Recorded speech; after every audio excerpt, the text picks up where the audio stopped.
আসসালামু আলাইকুম রহমতুল্লাহ। আজকে আপনাদের কলা চাষ নিয়ে কয়েকটা কথা বলতে চাই। আমাদের বাংলাদেশে প্রচুর পরিমাণ কলা হয়, তার মধ্যে ঝিনাইদহ জেলা অন্যতম। ঝিনাইদহে প্রচুর কলা হয় এবং পান হয়, পাশাপাশি ধানও এখন অনেক বেশি হয়। এর সাথে খেজুরের রসও পাওয়া যায়। এগুলা ব্র্যান্ডিং পণ্য, ঝিনাইদহের কৃষি পণ্য। আমরা এই প্রোডাক্টের মধ্যে আজকে কথা বলবো কলা নিয়ে। আমার পাশে দেখতে পাচ্ছেন কলা গাছ, এটা জি9 কলা। এই কলা অসাধারণ টেস্ট খেতে। এই কলাটা কোন মাটিতে ভালো হয়? এই কলা আপনি লাগানোর সময় অবশ্যই দোআঁশ মাটিতে লাগাবেন, তাহলে সবচেয়ে বেশি ভালো চাষ এবং ভালো ফলন পাবেন।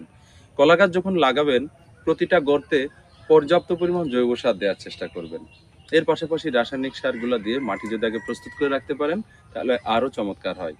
এর ঠিক 20 দিন পরে যখন গাছ নতুন পাতা ছাড়বে, তখন আমাদের ম্যাজিক্যাল গ্রোথ প্রত্যেক গাছে 250 গ্রাম করে দিবেন।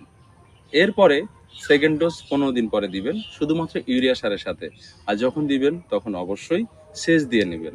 এখন আসেন আমরা জেনে নিই কোন চারাগুলো লাগানোর জন্য সবচেয়ে ভালো। বাংলাদেশে 3টা চারা সবচেয়ে ভালো। একটা হলো ওহি চারা, পানি চারা ও টিস্যু কালচার চারা। এই 3টা চারার মধ্যে ওহি চারাটা সবচেয়ে বেস্ট, এটা আপনারা লাগাতে পারেন। আমি যেটা লাগিয়েছি পিছনে, এটা হচ্ছে টিস্যু কালচার চারা।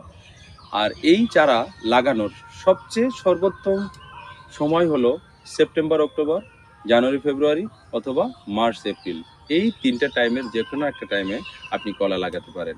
তবে কলা লাগালেই হবে না, কলা গাছের প্রচুর পরিমাণ পরিচর্যা করতে হয়। সেটা হচ্ছে এই যে পাতাগুলো যখন আসে, যদি শুকিয়ে যায়, সেই পাতাগুলো একটু কেটে দিলে ভালো হয়। এবং এর গোড়া দিয়ে যে বাচ্চাগুলো বের হয়, কলার কোয়া বলে, কলার বাচ্চাই বললাম, এগুলা কেটে একদম সুন্দর করে পরিষ্কার করে রাখতে হবে, যে কোনো একটা চারা রেখে দিবেন।